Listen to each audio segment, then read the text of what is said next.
Hello friends, welcome to सपूरा classes.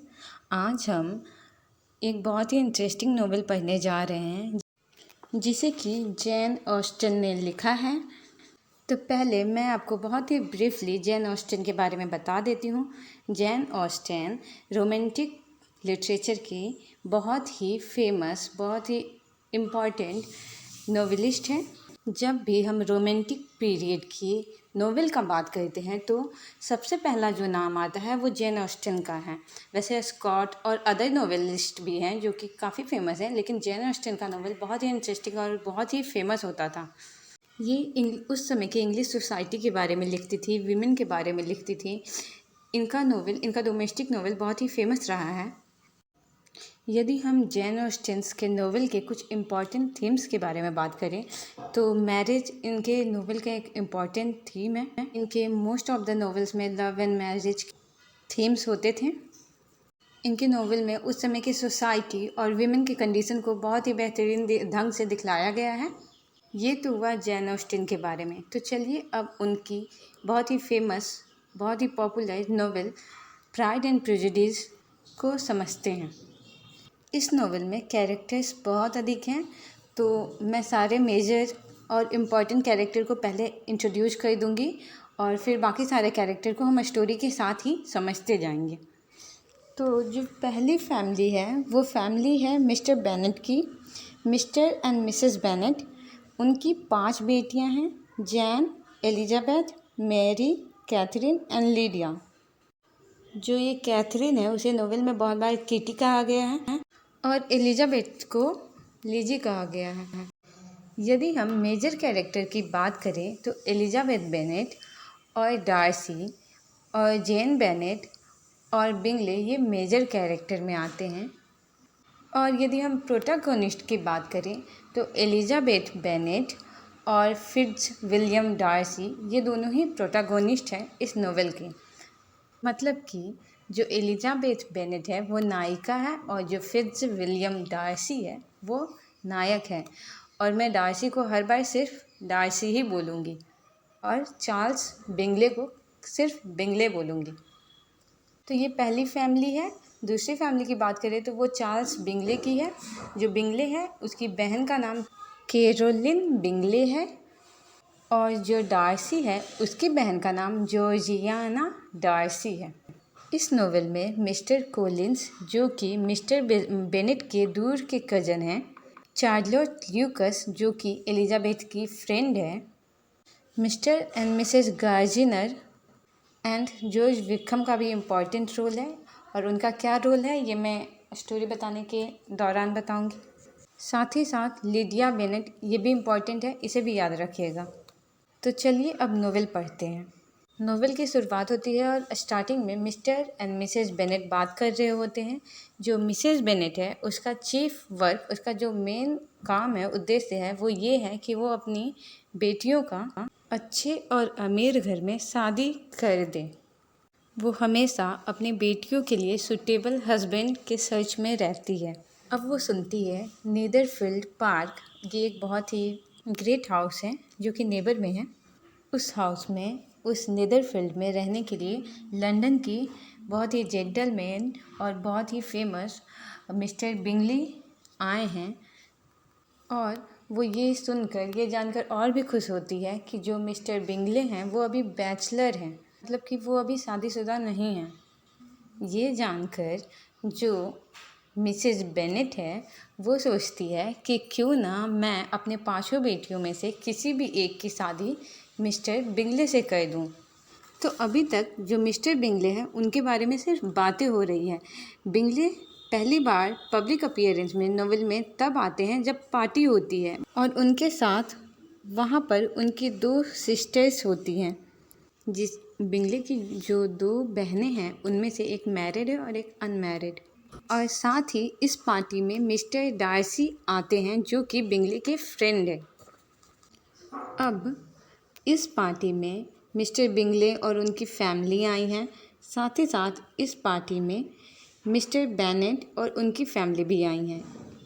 अब जो जैन है, जो कि मिस्टर बेनेट की सबसे बड़ी बेटी है, और जो बिंगले है वो इस पार्टी में डांस करते हैं और दोनों एक दूसरे की ओर अट्रैक्टेड होते हैं। इस पार्टी में जो मिस्टर बिंगले हैं उनका जो इम्प्रेशन है वो बहुत ही जेंटलमैन की तरह पड़ता है, और वहीं दूसरी ओर जो इनका फ्रेंड डार्सी है वो बहुत ही बैड इम्प्रेशन क्रिएट करते हैं अपने अपने बारे में। लोगों को ऐसा लगता है मानो वो बहुत ही प्राउड फील करते हैं, बहुत ही घमंडी हैं। पार्टी में होता क्या है कि जो मिस्टर बिंगले हैं वो डार्सी को कहते हैं कि तुम भी डांस करो, और वो कहते हैं कि एलिजाबेथ के साथ तुम डांस करो। तो जो डार्सी है वो एलिजाबेथ का इंसल्ट करते हुए मना कर देता है, और इस बात को एलिजाबेथ सुन लेती है। वो कहता है कि जो एलिजाबेथ है वो उतनी स्पेशल नहीं है जिसके साथ वो डांस करे, और यहीं पर एलिजाबेथ के मन में ये प्रेजुडिस हो जाता है कि जो डार्सी है वो बहुत ही घमंडी है, बहुत ही प्राइड फील करता है बहुत। तो ये जो नोवेल का टाइटल है इसमें जो प्राइड है वो डार्सी है, और जो प्रेजुडिस है वो एलिजाबेथ को है। हालांकि फ्यूचर ओकेजन में क्या होता है कि जो डार्सी है वो एलिजाबेथ को एडमायर करने लगता है, और वो एलिजाबेथ के पास डांस के लिए जाता है, उसे कहता है, लेकिन एलिजाबेथ उसे रिफ्यूज़ करती है और खुद को सेटिस्फाई करती है। जो मिस्टर बिंगले की बहनें हैं उन्हें जो जैन है वो बहुत पसंद आती हैं, और वो जैन को डिनर पर इनवाइट करती हैं। उनके अकॉर्डिंग उन्हें ऐसा लगता है कि जो जैन है वो बहुत ही सिंसियर है, बहुत ही अच्छी है, बहुत ही प्रिटी है। जबकि एलिजाबेथ को ऐसा लगता है कि जो बिंगले की सिस्टर है वो हिपोक्रेसी है, मतलब कि वो ऊपर से कुछ और बिहेव करती हैं और अंदर से कुछ और ही हैं, जो कि बाद में जाकर सच साबित होता है। जो बिंगले की बहनें हैं वो जेन के रिलेशन का बहुत ही मजाक उड़ाती हैं। अब एक बार क्या होता है कि जो बिंगले सिस्टर है वो जेन को डिनर पर बुलाती हैं, और जो जेन है उसका वहाँ जाकर तबीयत ख़राब हो जाता है, वो बीमार पड़ जाती है। अब होता ये है कि जो वेदर है वो अच्छा नहीं रहता है, फिर भी जो एलिजाबेथ है वो अपनी बहन के पास जाती है 3 माइल्स चलकर, और जब वो वहाँ पहुँचती है तो वो बहुत ही मडी रहती है, क्योंकि धूल मिट्टी में लपटी हुई रहती है, काफ़ी गंदा उसका ड्रेस रहता है। तो एलिजाबेथ और जेन मिस्टर बिंगले के घर तब तक रुकती है जब तक जेन ठीक न हो जाए। एलिजाबेथ बिंगले के हाउस पर रुकती है, एलिजाबेथ जेन का ध्यान रखती है, और धीरे धीरे जेन भी रिकवर कर जाती हैं।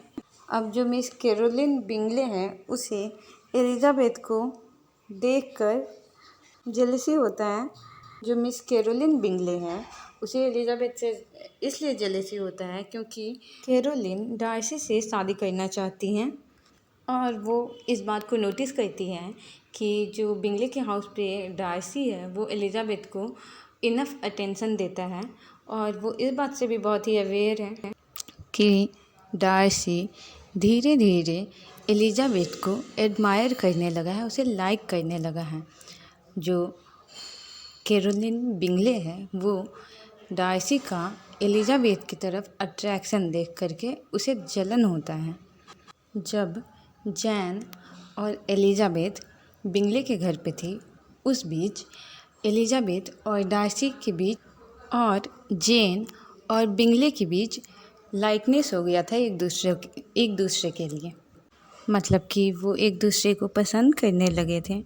जो डार्सी है वो काफ़ी कंफ्यूज था, उसमें अपने स्टेटस को लेकर थोड़ा प्राइड था। वो सोच रहा था जो एलिजाबेथ है वो लोअर स्टेटस की है, एलिजाबेथ डार्सी के कंपैरिजन में लोअर स्टेटस की है। यदि हम आगे की कहानी की बात करें तो यहाँ पर एक नए कैरेक्टर की एंट्री होती है, मिस्टर कोलिन। अब ये जो कोलिन्स है ये मिस्टर बेनेट का दूर का कज़न है। ये जो कोलिन्स है वो यहाँ पर शादी करने के लिए आया है। मैं आपको बता दूँ ये जो कोलिन्स है उसका कैरेक्टर बहुत ही पॉम्पस है, बहुत ही वो अजीब सा कैरेक्टर है। यहाँ पर मैं आपको बता दूँ उस समय में जब जेन ऑस्टिन जिस समय का लिख रही है नोवेल, उस समय में जो विमेंस है उन लोग प्रॉपर्टी को इनहेरिट नहीं कर सकती थी, प्रॉपर्टी विमेन के नाम पर नहीं हो सकता था। तो ये जो उनका दूर का कज़न है, मिस्टर बेनेट का कोई सन तो है नहीं। तो ये जो मेल मेंबर है मिस्टर कोलिंस, उसी का ये सारा प्रॉपर्टी हो जाएगा जो कि मिस्टर बेनेट का है। क्योंकि मिस्टर बेनेट का कोई और सन नहीं है तो उस प्रॉपर्टी का यही हकदार है। तो ये जो मिस्टर कोलिन है वो आया है शादी करने के लिए, और ये जो है मिस्टर कोलिंस वो सबसे पहले एलिजाबेथ को प्रपोज करता है शादी के लिए। जब वो इसे रिफ्यूज कर देती है तब वो एलिजाबेथ की फ्रेंड, जिसका मैंने नाम बताया था, बोला था याद रखने को, चार्लोट, उससे शादी कर लेता है। तो जो पहला मैरिज इस नॉवेल में हुआ वो किसका हुआ? कोलिंस और चार्लोट का। अब स्टोरी को प्रोसीड करते हैं। तो अब इन दोनों की शादी तो हो गई। इसके बाद मिस्टर विक्रम की एंट्री होती है स्टोरी में। मिस्टर विक्रम कौन है? ये बहुत ही इम्पॉर्टेंट है स्टोरी को अच्छे से समझने के लिए। ये जो मिस्टर विक्रम है ये बहुत ही सेल्फिश और अनप्रिंसिपल्ड, मतलब कि ऐसा इंसान जिसका कोई प्रिंसिपल ना हो, वैसा इंसान है। ये एक मर्सिनरी है, मतलब एक ऑफिसर है, और इसका एक इम्पॉर्टेंट रोल है जो मैं थोड़ा आगे बताऊंगी स्टोरी जैसे जैसे प्रोसीड करेगा। स्टोरी के शुरू में तो ये मिस्टर विक्रम बहुत ही जेंटलमैन जैसा बिहेव करते हैं। ये जो मिस्टर विक्रम है इसे देखकर ये बहुत ही चार्मिंग है। First of all Elizabeth attracted होती है, और ये जो है अपनी स्टोरी एलिजाबेथ को बताता है, और ये एलिजाबेथ को झूठ बताता है, अपनी सच्चाई को छिपाता है और डार्सी के खिलाफ भड़काता है। एलिजाबेथ तो पहले ही डार्सी के अगेंस्ट प्रेजुडिस करके बैठी हुई है कि डार्सी ऐसा है वैसा है, घमंडी है, और ये जो उसे भड़काता है एलिजाबेथ को। ये एलिजाबेथ को बोलता है कि जो डार्सी है वो इसे इनहेरिटेंस में, प्रॉपर्टी में धोखा दिया है, चीट किया है। हालांकि जो एलिजाबेथ का सस्पिशन था डार्सी के एरोगेंट होने का, उसके प्राउड होने का, वो और भी ज़्यादा बढ़ जाता है जब वो देखती है कि जो विक्रम है वो उस पार्टी में नहीं आया है जो कि बिंगले के द्वारा दिया गया था, जिसमें डार्सी प्रेजेंट था। मतलब वहाँ डार्सी था तो वहाँ पर जो विक्रम है वो नहीं है। अब स्टोरी में ट्विस्ट आता है। होता कुछ यूँ है कि जो बॉल है, जो पार्टी उसे बॉल बोलते हैं, तो जो पार्टी है उसे छोड़कर पूरी बिंगले फैमिली चली जाती है। और बाद में ये पता चलता है, बिंगले की बहन लेटर लिखती है जेन को कि वो लोग नीदरफील्ड को छोड़कर हमेशा के लिए चले गए हैं और अब वो वापस नहीं आएंगे। वो इस फेयरवेल नोट में ये भी लिखती है कि जो बिंगले है वो डार्सी की जो सिस्टर है उसके साथ जल्द ही इंगेज्ड हो जाएगा। सो उन लोगों के वापस आने की नीदरफील्ड कोई चांस नहीं है। और जो जेन है वो इस बात पर बहुत ही आसानी से विश्वास कर लेती है कि जो बिंगले की सिस्टर है वो सच बोल रही है। उस लेटर को फेस वैल्यू पे वो एक्सेप्ट कर लेती है और उसे लगता है कि जो बिंगले की सिस्टर है वो उसे सब सच बता रही है कि उसका जो भाई है वो किसी और के साथ इंगेज्ड है, वो किसी और को पसंद करता है। और जेन ये सोचती है कि उसे कोई आशा नहीं रखना चाहिए बिंगले से इस बात का कि वो वापस आएगा। जबकि एलिजाबेथ को लगता है कि ये एक प्लान है डार्सी और बिंगले की बहन का, जेन और बिंगले को सेपरेट करने का। थोड़े समय बाद मिस्टर गार्जिनर और मिसेस गार्जिनर आती हैं, उन दोनों का एंट्री होता है और वो सजेस्ट करती हैं जेन को और एलिजाबेथ को लंदन जाने के लिए। जेन इनविटेशन को एक्सेप्ट करती है और लंदन मिसेस गार्जिनर के साथ चली जाती है। जो चार्लोट है वो एलिजाबेथ को अपने घर बुलाती है केंट। चूँकि एलिजाबेथ चार्लोट को प्रॉमिस करती है कि वो जाएगी, इसलिए एलिजाबेथ वहाँ जाती है। अपने रास्ते में जो एलिजाबेथ है वो गार्जिनर के हाउस जाती है लंदन में जेन को देखने और मिस्टर गार्जिनर को देखने। एलिजाबेथ वहाँ पर अपनी बहन को खुश पाती है, हैप्पी पाती है, आउटवर्डली मतलब बाहर से खुश पाती है। जेन बताती है कि वो बिंगले को नहीं देखी है, एलिजाबेथ बोलती है कि जो डार्सी है और जो बिंगले की सिस्टर है उन लोगों ने बिंगले को तुम लंदन में हो ये बात बताया ही नहीं होगा। और यहाँ पर जो एलिजाबेथ है उसका जो प्रेजुडिस है डार्सी के खिलाफ वो कंटिन्यू है। एलिजाबेथ के आने के थोड़े समय बाद ही डार्सी आता है। जो डार्सी है वो अपनी आंट के घर आता है, आंट और कज़न। उनकी आंटी का नाम है लेडी कैथरीन। ये बहुत ही इल मैनर्ड विमेन है और ये सबका इंक्वायरी करते चलती हैं। अब क्या होता है, क्लाइमेक्स शुरू हो जाता है। मतलब कि जो स्टोरी है वो अपने पीक पर है। जो डार्सी है वो एलिजाबेथ को प्रपोज करता है, वो भी तब जब एलिजाबेथ उस पर सबसे अधिक गुस्सा रहती है। तो एलिजाबेथ जो है उसे तुरंत रिजेक्ट कर देती है, वो उसे रिजेक्ट कर देती है। तो जो डार्सी है वो उससे पूछता है कि वो इतना गुस्से में उसे रिजेक्ट क्यों की। तो एलिजाबेथ बताती है कि जो डार्सी है वो जेन और बिंगले को सेपरेट किया है और वही मिस्टर विक्रम के दुख का कारण भी है। बोलती है कि जो तुम हो वो मिस्टर विक्रम को चीट किए हो, उसे इल ट्रीट किए हो। इसके बाद डार्सी वहाँ से तुरंत चला जाता है बिना कुछ बोले और वो बाद में एलिजाबेथ को एक लेटर लिखता है जिसमें वो बताता है कि वो जो मिस्टर विक्रम है उसके साथ इल ट्रीटमेंट नहीं किया है, वो उसे चीट नहीं किया है, बल्कि जो ये मिस्टर विक्रम है वो बहुत ही बुरा इंसान है और जो डार्सी है वो उसके साथ बहुत ही जेंटलमैन वाला बिहेवियर किया था उस विक्रम के साथ, जो एक अनप्रिंसिपल्ड इंसान है, बिना किसी सिद्धांत का इंसान है, जो कि उसके काइंडनेस का ऐसा भरपाई किया, ऐसे उसे चुकाया रिटर्न में कि वो उसकी बहन जो कि उस समय केवल 15 ईयर्स की थी उसके साथ वो इलॉप किया, उसके साथ भाग गया। एक्चुअली भागा नहीं, भागने का कोशिश किया था। डार्सी उस लेटर में ये भी लिखता है कि बिंगले और जेन को वो सेपरेट नहीं किया है।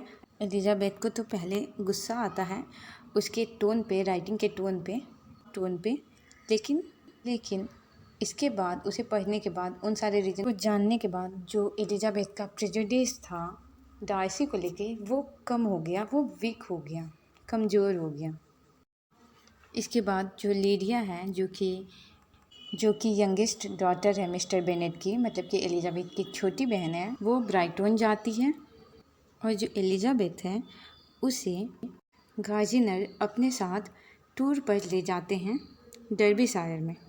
डर्बीशायर एक जगह का नाम है, ये डार्सी का होम काउंटी है। मिसेस गार्जिनर डिसाइड करती है कि वो पेम्बरले जाएगी जो कि डार्सी का होम है। तो एलिजाबेथ बहुत एक्सक्यूजेस बनाती है कि मैं नहीं जाऊंगी, लेकिन फिर उसकी जो आंट है वो इंसिस्ट करती है तो वो जाने के लिए तैयार हो जाती है। उसे पता चलता है कि डार्सी का फैमिली जो है वो होम नहीं है तो वो जाती है वहाँ। अब जो पेम्बरले है वहाँ पे अनएक्सपेक्टेडली एलिजाबेथ और डार्सी का मीट हो जाता है, मतलब वो लोग दोनों वहाँ मिलते हैं। जो डार्सी है वो बहुत पोलाइट बिहेव करता है, इतना पोलाइटली एलिजाबेथ उसे कभी नहीं देखी थी। और इसी बीच न्यूज़ आता है कि जो लीडिया है वो मिस्टर विक्रम के साथ भाग गई है, इलोप कर गई है।